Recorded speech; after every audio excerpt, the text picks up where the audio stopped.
Welcome everyone to the Institute for Work and Health Open Speaker Series. I'm delighted to have you all here today, and also delighted to have as our speaker Dr. Emile Tompa. Before I introduce Emile, I want to just run through a couple of little bits of housekeeping for us. First of all, there is closed captioning available at the bottom or top of your screen under More. If you hover over that and open it up, you can activate the closed captioning if you would like.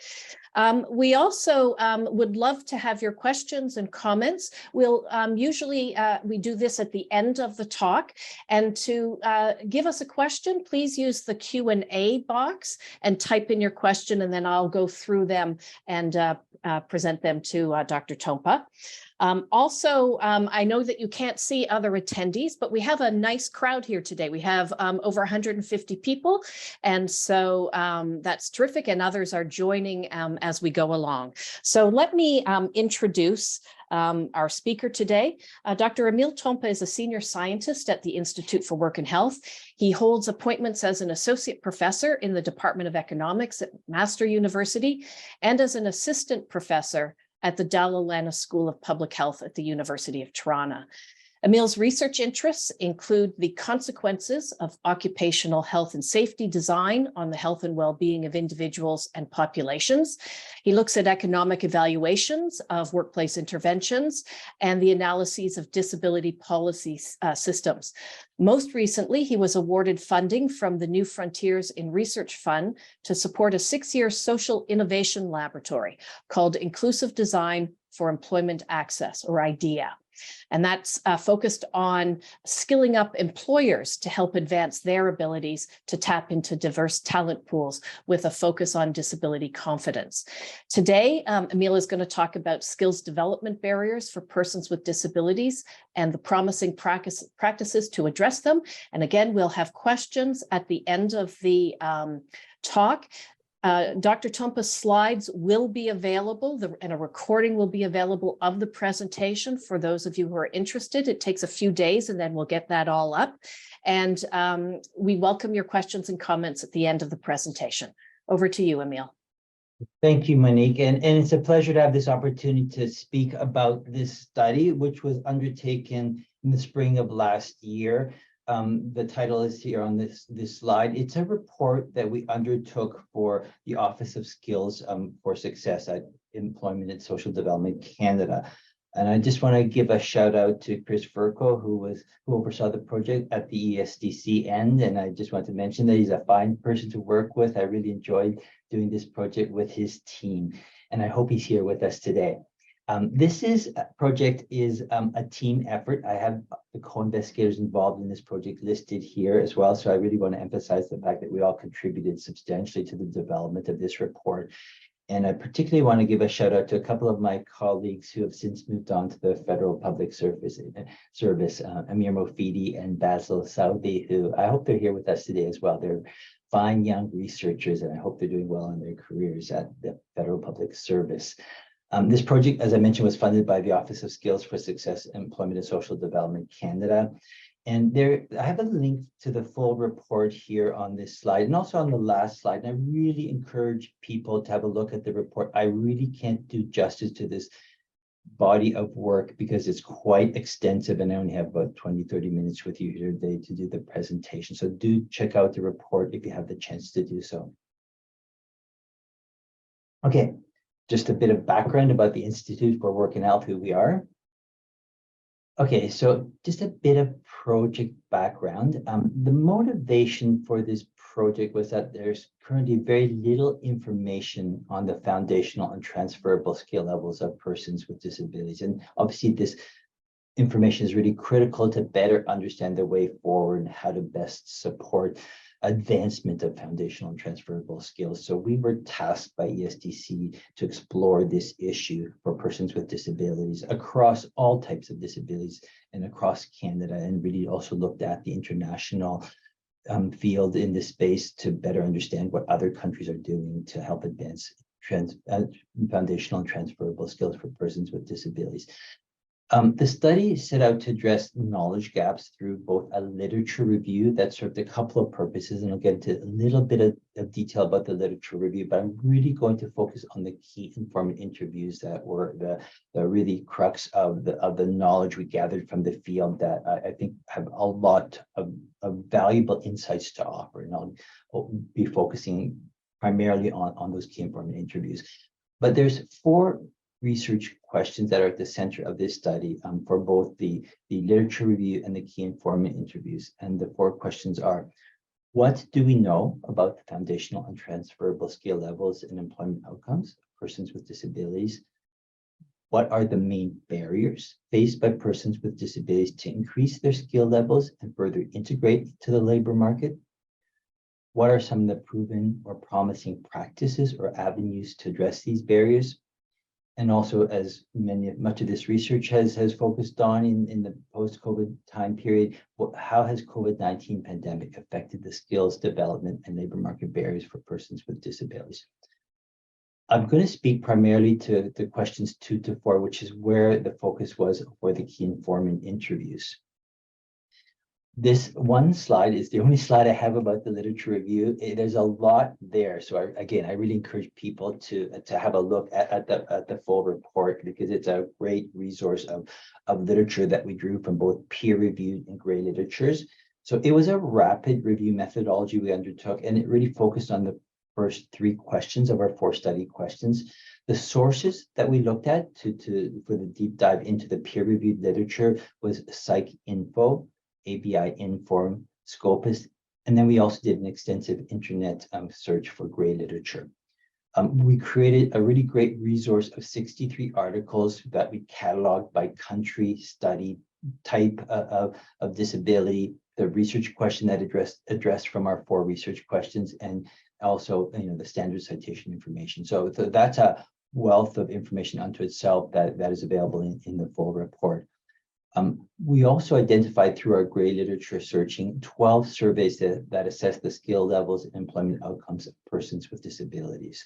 So we classified these surveys by the name of the survey, the year that they were undertaken, the country where they were undertaken, whether it had a disability focus, the skill types that were part of the survey questionnaires, the number of questions, the skill measurement details, and the target population. So again, this is another resource that's available in the report to help kind of do an environmental scan of, if one is in the place where they can actually do a survey to get a sense of the skill levels that are out there and the gaps that need to be filled. So that's it for the literature review component of it. So I'm really going to focus on the key informant interviews. They focused on the research questions 2 to 4. And we spoke to a number of Canadian and international experts or knowledge leaders in the disability community and public policy arena, industry, labor, and academia. So really great group of people we spoke to, great field knowledge we gathered together. I'll try to do it justice in the 20 minutes we have for this presentation. So we identified interviewees through the Center for Research on Work Disability Policy, CRWDP, and also our IDEA Inclusive Design for Employment Access Initiative. We have an extensive contact list that we work with people in this policy arena. And then we relied on a snowballing technique where we got incremental candidates through the referrals of the people we spoke to build up, reach out to people we may not have had in our original contact list. The interview process followed a semi-structured approach. There were 5 or 6 questions that we asked that are on the subsequent slide, but they were semi-structured. We did a lot of probing. We left it open for the interviewees to speak to the issues that they felt were most pertinent to elucidate on. And then the interviews themselves were undertaken in the spring of last year, so between March and June 2022. So here are the interview questions. They really draw on our research questions for the most part. So what are some examples of foundational and transferable skills that help persons with disabilities secure employment? Can you identify specific training initiatives and programs for persons with disabilities that effectively advance their skill sets for employment or help them find skill-matched employment? Thinking about the time when skills training delivery failed, what would you say were the largest barriers to success? How have gender, race, or other intersectional identities impacted skills training and employment for persons with disabilities in your work? And how has the COVID-19 pandemic affected skills development and employment opportunities for persons with disabilities? So that was the starting point for the conversation, but the conversations were much richer than just these 5 questions. And so I've summarized in the subsequent slides the key things we heard from the people we spoke to. But before we get into the details, just to give you a profile of the people we spoke to in terms of their relevant characteristics, we interviewed 13 people. 8 of them were from Canada, 4 of them from the United States, and 1 from Australia. In terms of occupations, there was 6 directors, 2 vice presidents of organizations, 1 manager, and 2 owner co-founders of an organization, and then 2 professors. And so in terms of the organizations, there were 4 from academia, 5 community groups, 2 Canadian government officials, 1 business, and 1 social enterprise. So just give you a bit of background of who we spoke to.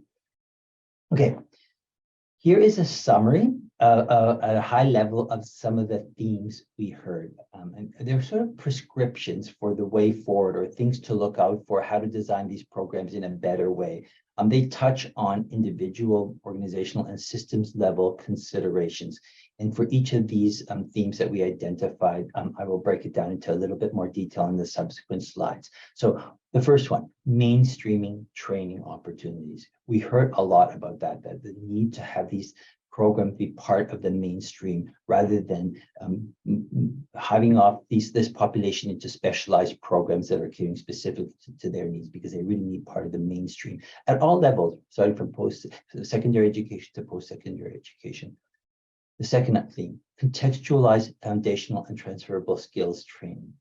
Really critical thing. They have to be context specific and in the field for the most part as much as possible. Value and accommodate different learning styles. We also heard a lot about this too, that these programs need to be developed with the realization that people have different ways of learning, visual learning, auditory learning. Some people need to read it in text form to better understand the details of what they're learning. So really think about the different styles of learning. Promote barrier-free hiring approaches. I'll detail that a little bit more in one of the subsequent slides. That came up a lot at the front end, the recruitment, hiring, onboarding, and a lot of barriers that exist in the labor market to that process for persons with disabilities. Promote on-the-job training. Absolutely critical. And we heard from almost all the folks we spoke to that on-the-job training is far better than classroom training. So whenever possible, have the learning context be on the job. Consider the whole person approach and their needs. I'll expand on that in one of the subsequent slides, but really think about the person's life rather than the job. Provide training for supervisors, managers, and co-workers. And that theme, I really focus on skilling up employers, skilling up organizations, having them disability confident, really maturing in their understanding of how to meet the needs of a diverse workforce.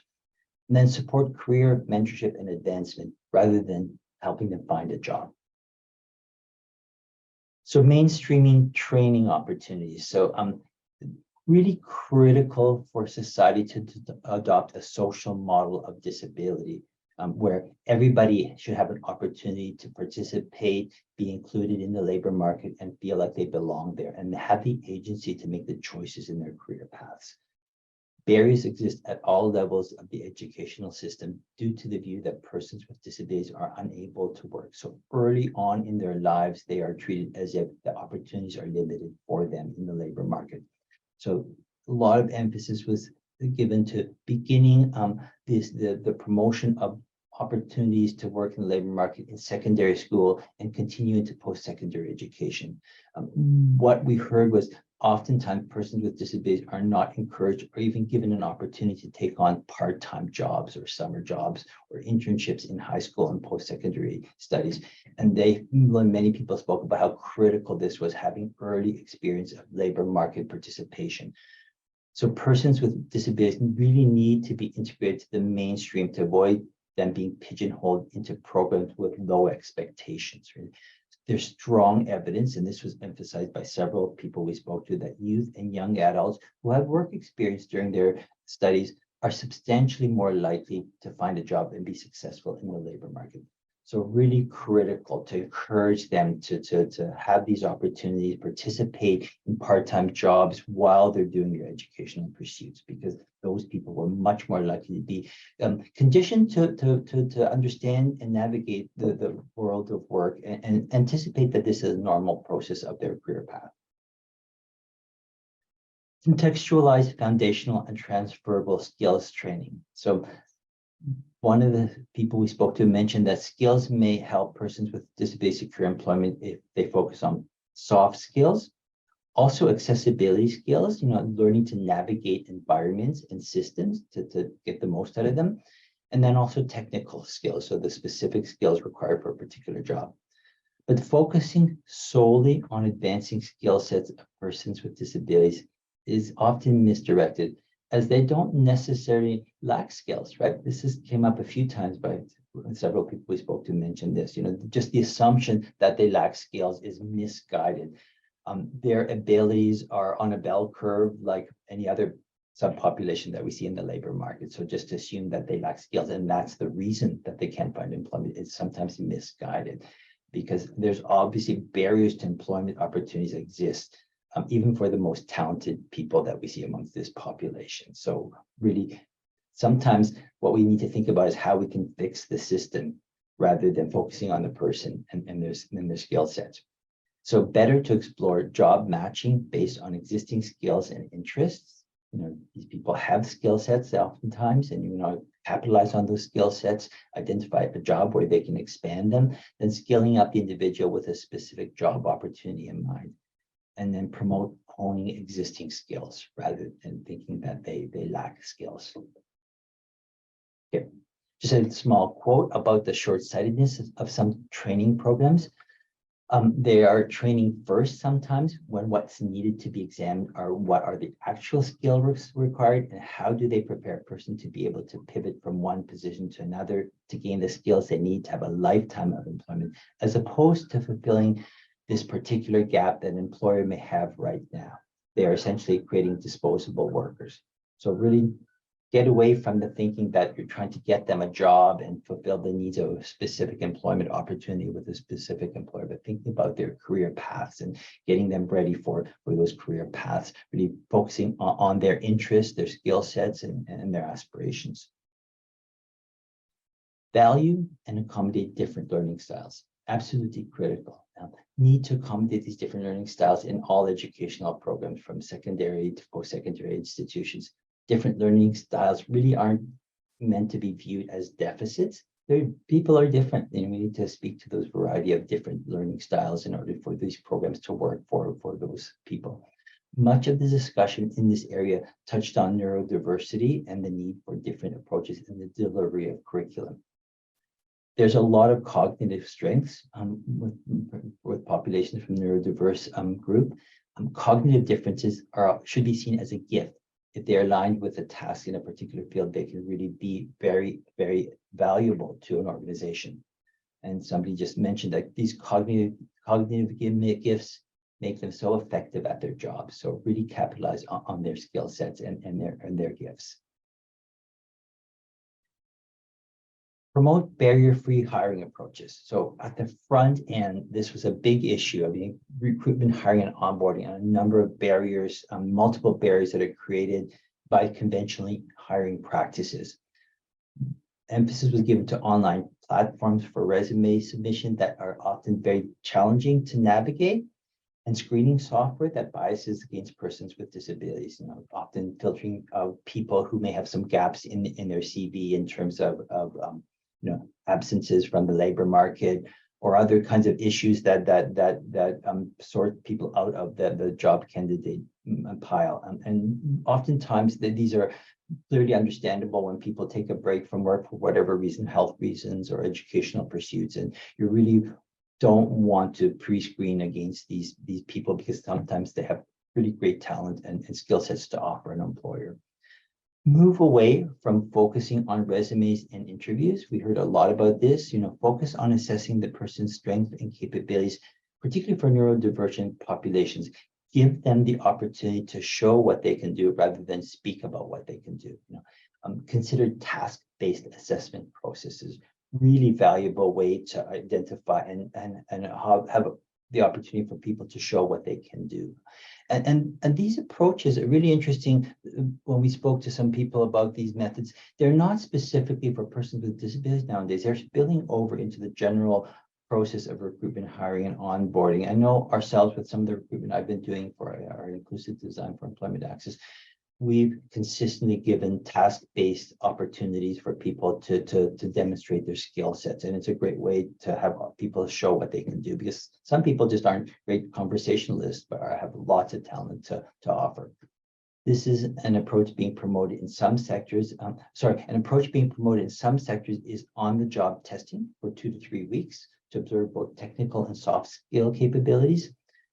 Another great way to do this is through internships. They're seen as the better way to identify and recruit talent, while at the same time providing these candidates with opportunities for some training.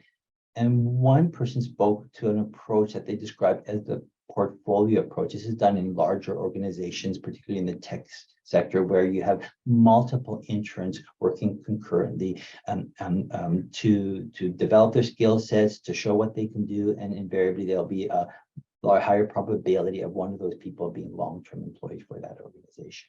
So they call that a portfolio approach. Promote on-the-job training opportunities. So a lot of the key informants we spoke to were quite critical of classroom training that tried to mimic real-world context in a stripped-down kind of manner. They really emphasize focusing on experiential learning on the job. They also emphasize blending educational settings and industrial experiences to better prepare a person with disabilities for the job. They suggested bringing industry representatives into the classroom if there is some classroom training setting. But more and more, they emphasized that on-the-job training really was the best way to go wherever possible. And that training had to be in a competitive labor market. It was really emphasized the need to dismantle sheltered workshops in their various forms. Some of them are eternal training programs or internship programs that are basically subsidized labor, that are lifelong processes. They really felt we need to get away from that and really focus on competitive labor market opportunities. Consider the whole person and their needs, right? Taking the whole person approach requires consideration of the needs of the person across all aspects of their lives. Employment can't work for a person unless their life needs are addressed. So consider, sometimes it's described as an ecosystem of the person's life, all the facets of their needs on the job, out of the job. There's a range of wraparound supports that are available through community services. In the report, we have a really great list of I think 60 plus services and programs that are available to support some of these wraparound support needs and the whole person approach. We were really surprised by how much is out there that we originally weren't aware of. Also take into consideration the skill needs for a lifetime of employment rather than just a point in time in a specific job. Really help them with their career paths, developing a trajectory of learning opportunities that advance their career prospects. Another thing that was mentioned was support circles, promote support circles where there's a team of people who support the individual to address the multiple aspects of the worker's needs in the employment opportunity. So have a whole group of people who are buddies, coaches, support people who are looking out for the individual. Provide training for supervisors, managers, and coworkers. This is about fixing the system, the cultural norms, the getting rid of the biases that exist in a lot of workplaces by skilling up, the workers, the people in the workplace, supervisors and managers. This was seen as absolutely critical. Training for supervisors, managers, and coworkers really critical to support diversity, equity, inclusion, and belonging. It could be as simple as an afternoon session where people are taught about maybe autism or neurodiversity and what to expect from persons on the spectrum. Really try to break down those barriers, those cultural norms of ways we communicate with people to better understand how we can communicate differently and address people's different needs. Provide a forum for people to ask questions and get comfortable with diversity. It was mentioned that the returns on such training which are at modest costs, are really substantial. You know, mainstreaming management training in this area is also critical, in particular in post-secondary management training programs. We did speak to somebody who was a professor in a business school who mentioned the importance of making sure supervisors and managers, the next generation of folks who are going into industry, are well versed in how to address diversity, equity, inclusion, and accessibility in the workplace. So it's part of their skill sets when they get out into the labor market, and help facilitate oversight of activities within organizations. So when supervisors and the department are trained, the experience is phenomenal. It is not as big an undertaking as you might think. Support career mentorship and advancement. I keep emphasizing this. This is really critical. It's not about jobs, it's about careers. Mentorship and career advancement were noted as an area needing substantial development. Many programs really failed to look to the future and really only address the immediate needs of an employer and a particular job opportunity. Persons with disabilities are, as a result, often pigeonholed into these entry-level positions and are rarely given the opportunity for advancement. Now, employment support services should support persons with disabilities to find careers, not just jobs. And career pathways may not necessarily be linear. They should always be progressing forward, have a progression built into it. So how do we shift out of celebrating someone in the same position at McDonald's for 25 years to shifting the narrative from just employment to career development and growth across the lifespan? The impact of intersectional identities, and this is one of my last slides. We spoke to the key informants about this issue, because it's really important to realize that people's identities are, even persons with disabilities, go beyond just their disability. We are complex individuals and there's different facets of our identity. So it's really important to think about those intersectional identities and how we address them in training, skills, development opportunities. So the gender issues like gender, race, and other intersectional identities can have important impacts on skills training and employment of persons with disabilities. When multiple factors contribute to marginalization, it often further reduces the opportunities for employment for some populations. Black, Indigenous, and people with color, BIPOC communities do not see themselves often represented amongst those who provide the services, and that it can often be alienating for them. There's online tools, visuals, questions, and content for skills training needs to be culturally sensitive for persons with disabilities who have intersectional identities to make the connections with the content. So really think about how you address and provide training that speaks to the social locations, the complex social locations of persons with disabilities. If service providers are helping others develop their skills, if we're not aware of those cultural lenses that might be at play, we can be working up against barriers that we don't even know exist. So this is one of my last slides, and I'm just giving you a bit of a flavor of the wealth of resources we uncovered while we spoke to these key informants. There's 66 different programs, services, and other resources to support inclusive employment practices. And so I've listed 10 of them here. Please do go to the full report if you're interested in seeing the roster of things that we identified through our conversations with the key informants. And then as my last slide, I just want to do a promo for the launch of our Inclusive Design for Employment Access Initiative, our Social Innovation Laboratory, which is happening on May 18th, this next month. We're excited to have this opportunity to let everybody know about what we're doing, and I have a link here for the Eventbrite virtual registration for this event. So we're doing some part of it's in person, but we're also having people come in virtually, so you don't have to travel to be part of this initiative. So we'd love to see you there. And then I'll take questions or comments or feedback from the people who are here with us today. Okay, thank you very much, Emile, for a very interesting presentation and for outlining the report. We do have a couple of questions. So let me just start off asking, you mentioned different learning styles and how, we need to kind of better embrace different ways of learning and learning styles. do we have a good understanding of what those different styles are, and are there ways organizations can kind of find out more about this and sort of apply them to their workplace?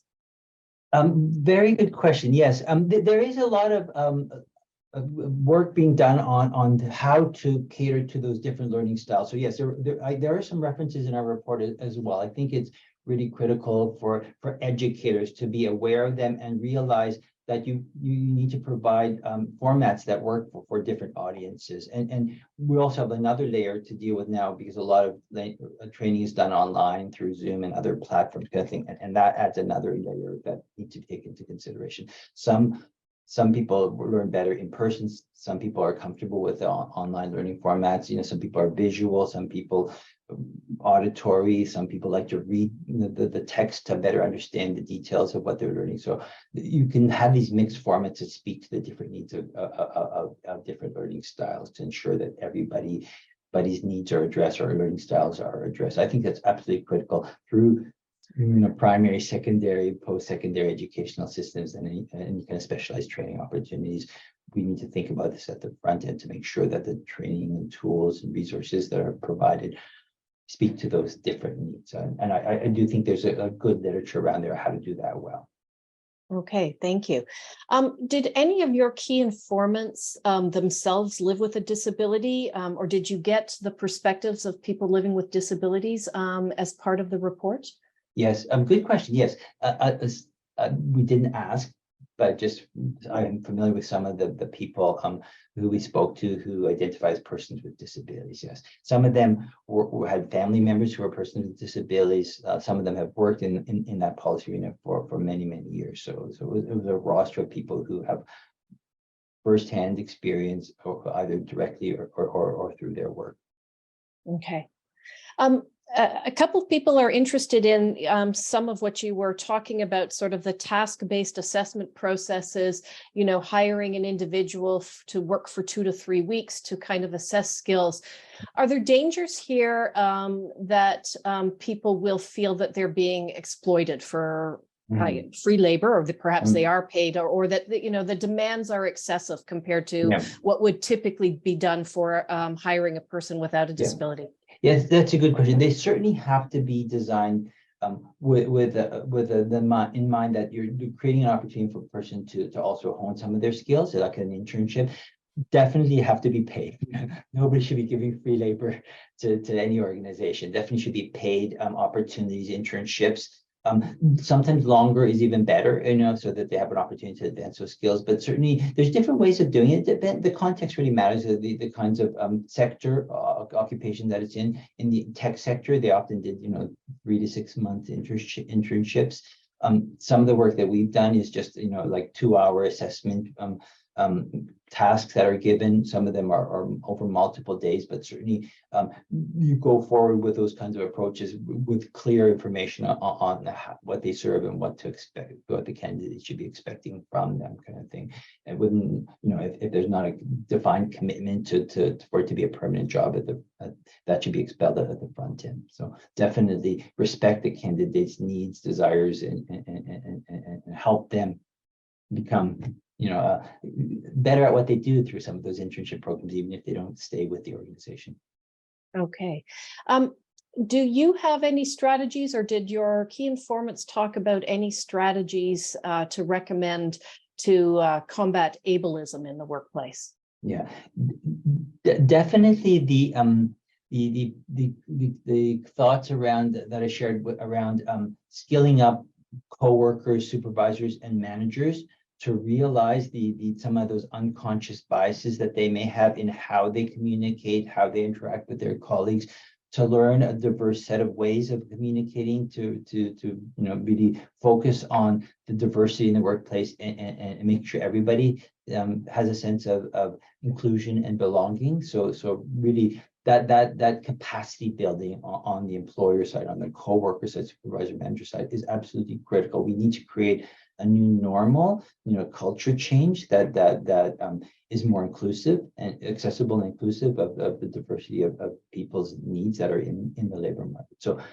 that is absolutely critical. So a lot of the work we're doing even in our ID initiative is about skilling up employment employer capacity to be able to be inclusive of that diversity.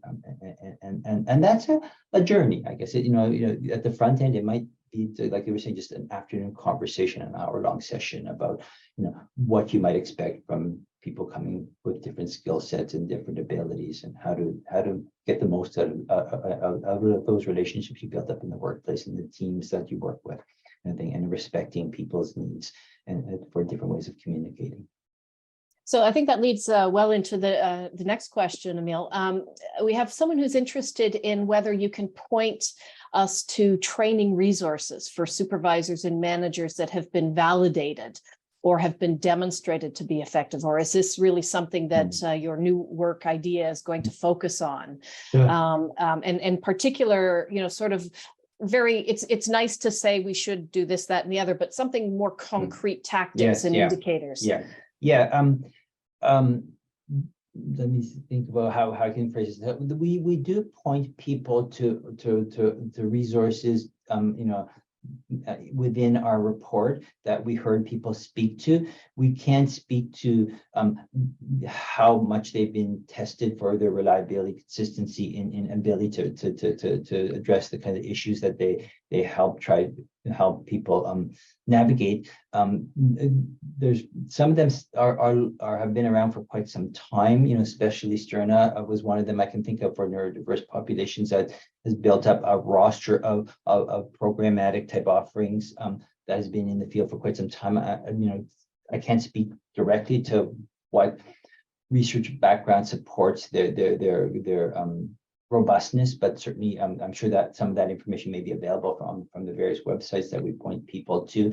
Obviously, there's some homework that people need to do. There's not quick fix answers to all the needs that employers may have, but certainly there's a lot out there, and certainly it requires maybe having some conversations with some of the people who deliver these programs as well. Mm-hmm. So a question for you in terms of your particular participants and when they were speaking. Were the people in your study, or I guess at times it sounded like to some of our listeners that this study was focused more on people with disabilities who had either been unemployed for some time or who were coming out of secondary schools and who were more entry-level positions. Was that true? Is that what your key informants were mostly focused on, or were they also thinking about challenges and opportunities when an individual has a higher level of training? People coming out with different skills levels. Yeah, good question. Good question.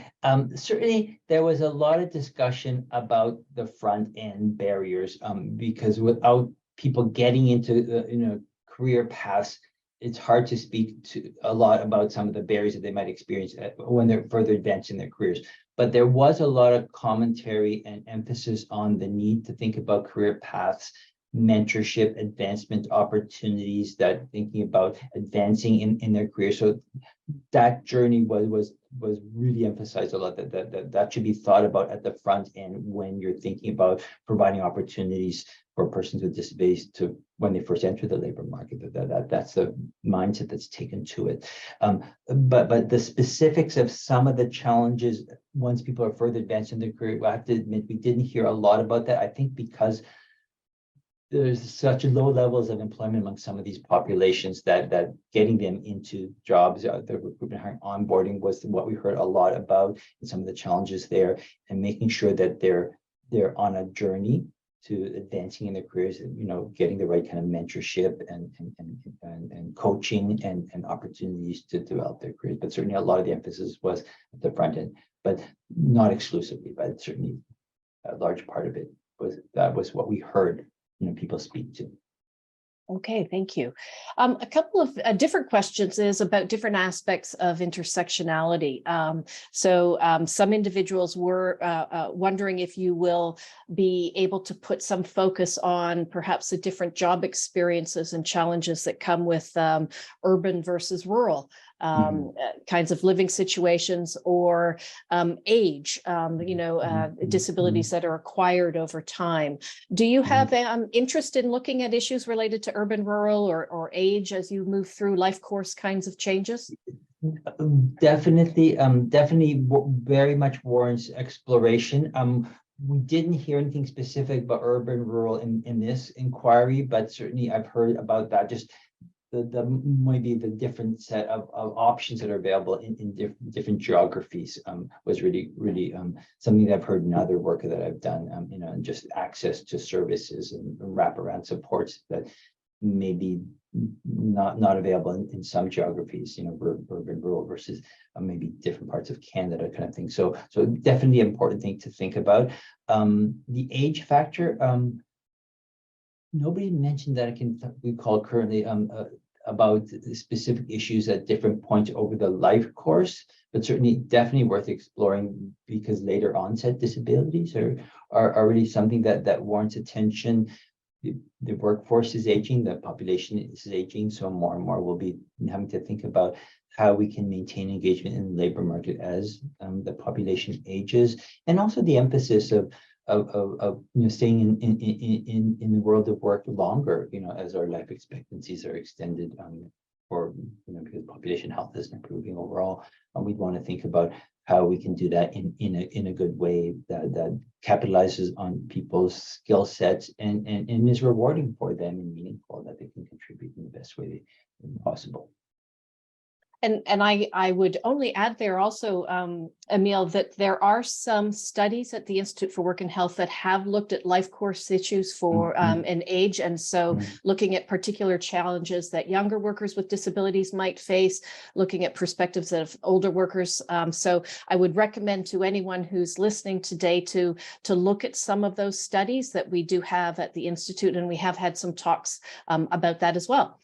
So sorry, Emile, a plug for some other work. No, go for it. We do some amazing work, and check out the IWH website. There's so much there, really great stuff.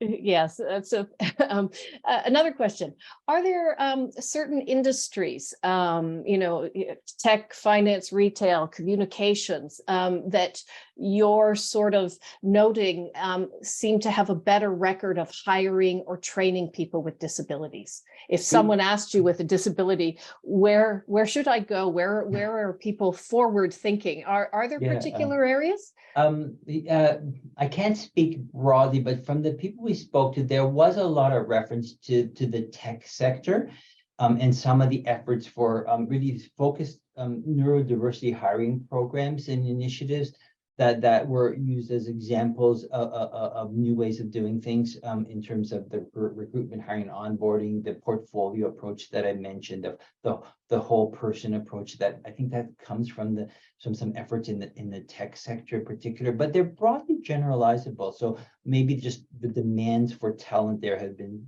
really extensive over the last few years as the tech industry has been booming, sort of thing. So there's a real effort to kind of find ways to tap into the diverse talent that's out there. But as I mentioned, some of this is really spilling over to more broader hiring practices, about skills-based recruitment processes that give an opportunity for people to show what they can do rather than just speak to what they can do. That it was mentioned even in the tech sector that even though these were targeted, focused approaches, are now spilling over to the general way that they do HR, and so these things ultimately become a new normal kind of thing. And so looking to the tech sector and others, larger maybe organizations that have explored this space a bit more, we can generalize hopefully and test out the same approaches in other sectors, in other industries, maybe for small business as well. Really an important area to explore further, and how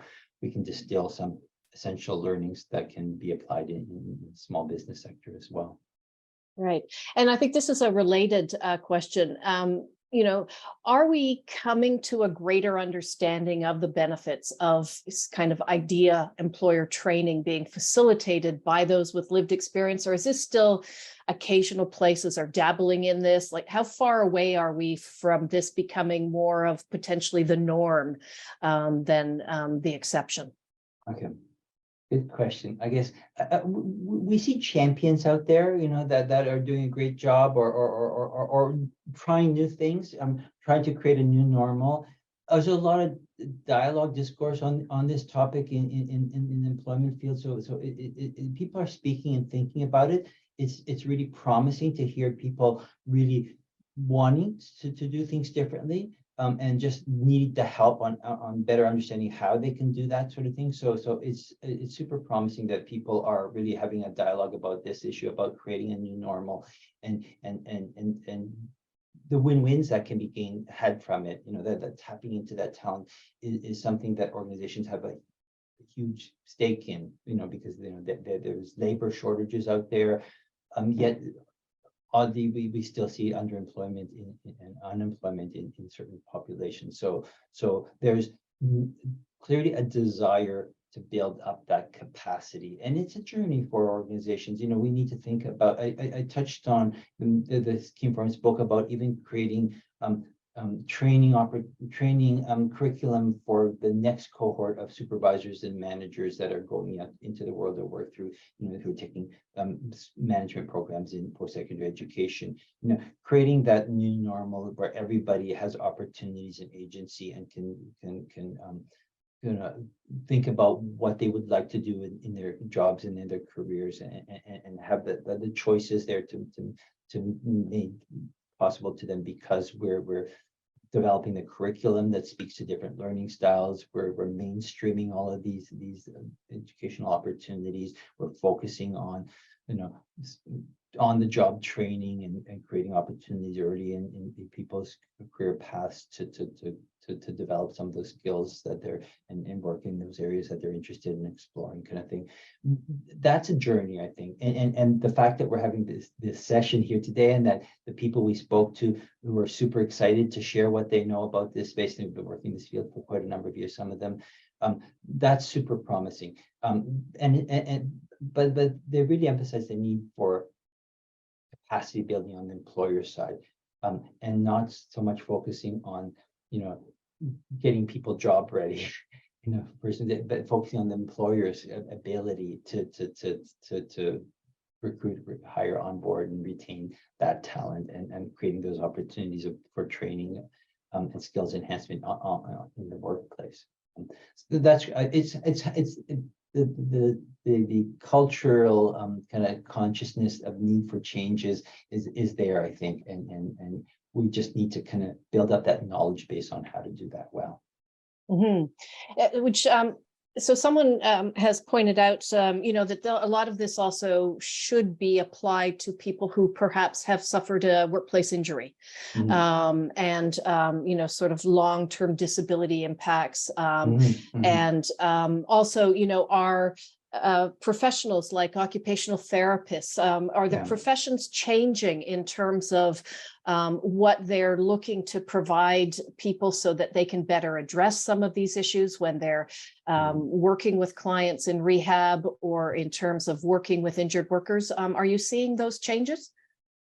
Most definitely. Some of the work that I've done and others have done have thinking about an area I just described as management systems, and how organizations can advance their disability management practices. We recently developed a CSA standard. This is another plug, I guess, for CSA standard, Z1011 on work disability management systems.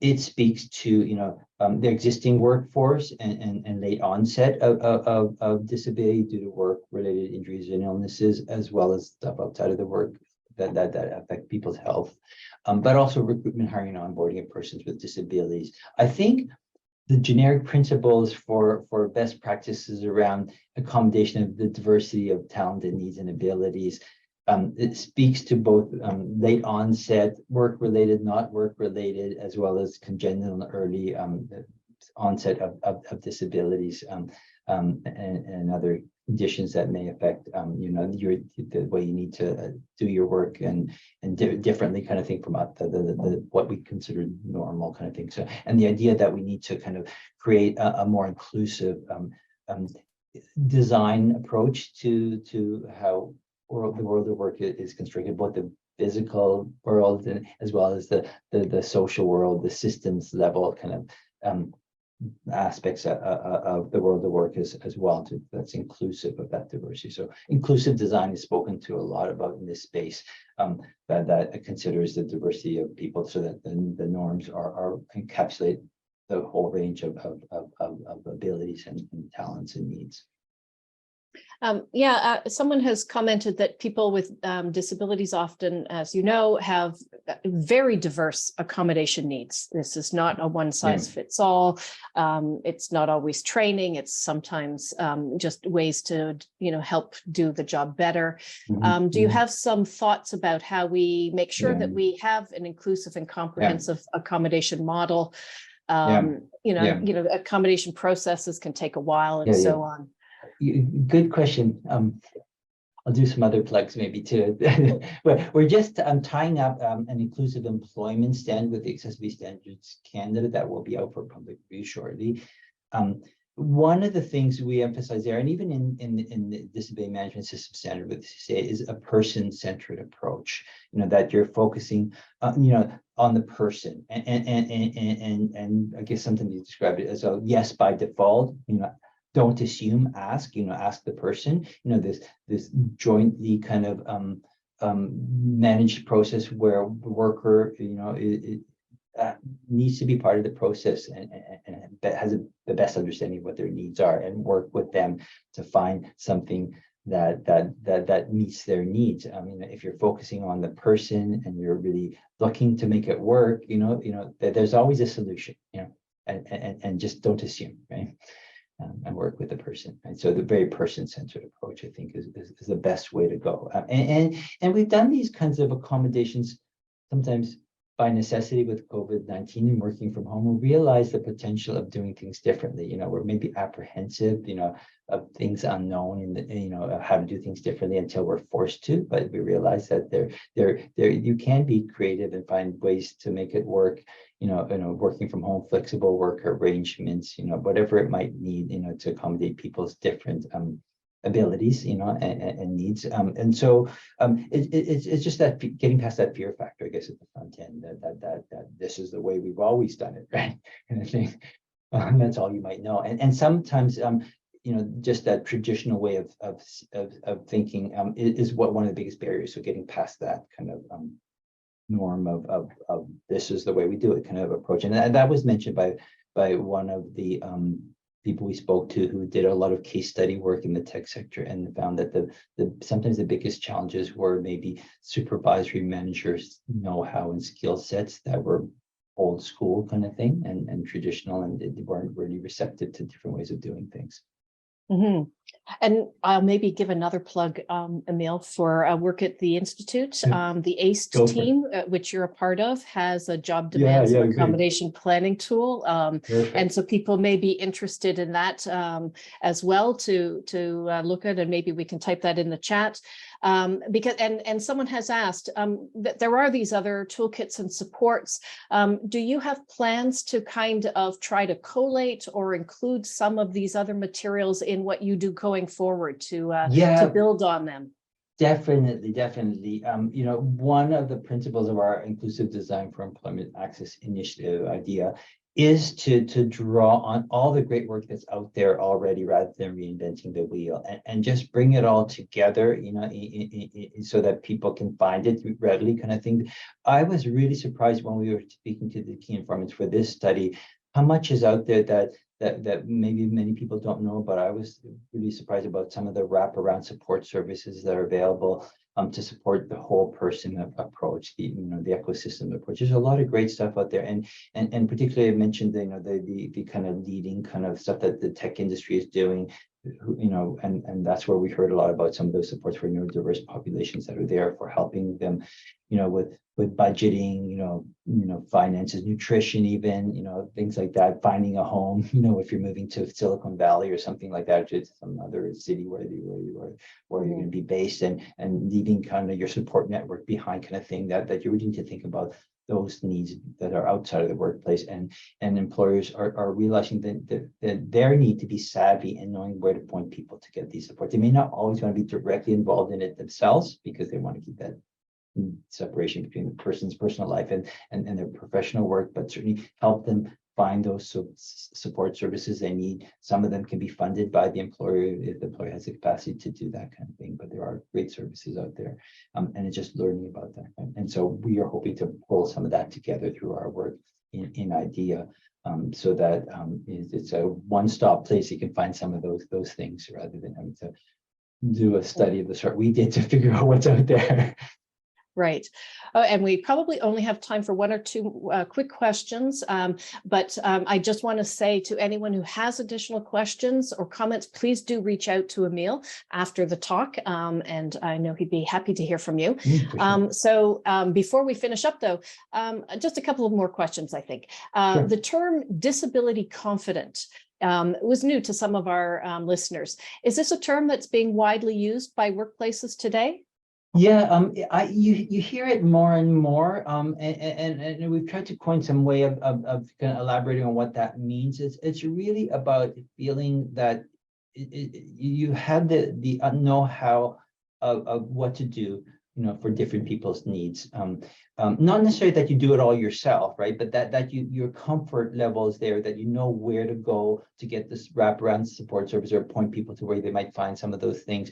You know how to communicate differently or how to accommodate different needs. That's not an alien thing or unknown. That's not a scary thing. It's just how we do work, right? That people are diverse and different, and that it's par for the course. It's just normal, right? To think about people's different needs, and that when you feel that comfort level as a supervisor or manager, or as an organization, that you feel you have the wherewithal, the ability, skills, knowledge to address people's different needs, that you can, it's a non-issue, right? You're focusing on the talent rather than the differences, right? Because the differences are just par for the course, right? And everybody's different, right? So that's what disability confidence is. Sometimes they talk about it as maturity as well. I mean, the EDIA, equity, diversity, inclusion, and accessibility maturity, and they speak about it as a growth process that it evolves, over time. That as you become more familiar with how to do it well and what's out there to help support the process, that you mature in your ability to address that the diversity of talent that's out there and capitalize on their skill sets. And it's a win-win then, if that's just the way you do work, right? And you're comfortable with it, you don't have to think about person's needs as the determining factor for employment. You think about, well, what are their talent? What do they have to offer? How can we capitalize on that talent? And it's a non-issue if they're a person with a disability, and that should be the norm. And so maybe just a sort of a quick comment from you.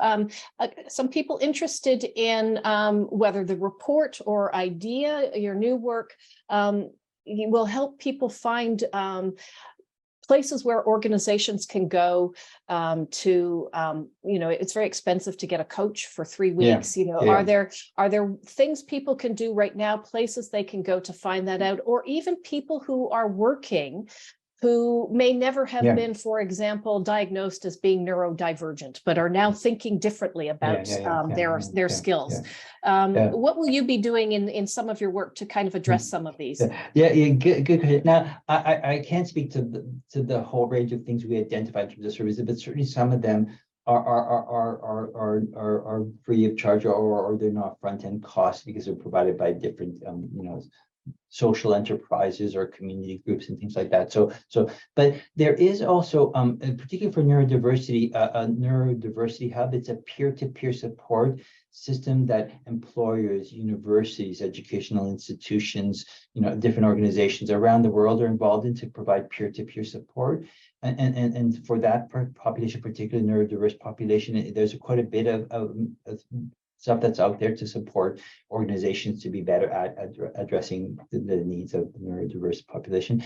So I think peer-to-peer support is a critical way to go, having communities of practice that can support each other as well through peer-to-peer support, and just helping each other advance in their knowledge base and learnings and how to do things well, and promising practices that other people might be doing. You might hear about that, might be generalizable to the context that you're trying to advance your abilities in your organization, that kind of thing. So there's lots of stuff out there. I mean, I can't speak to it all because I feel like I have a lot to learn as well as the range of things that are out there, but certainly we do point people to, I mentioned about 63 different links to different programs and services that are out there. Okay, fantastic. And thank you so much for the talk today. And thank you to everybody who joined. Before we leave, so many people are new to the Institute for Work and Health and joining us for our speaker series. Thank you so much for that. Our next Open Speaker series will be in May, on May 23rd. And if you'd like to learn more about the Institute for Work and Health, and I hope you do, we'll be having Dr. Peter Smith, our president and a senior scientist, talk about what we're doing here, building on the past, looking to the future, and presenting the new IWH strategic plan. So I hope you'll join us, and thank you again, Emile, for the talk today. It was fantastic. Thank you, everyone. Have a wonderful day.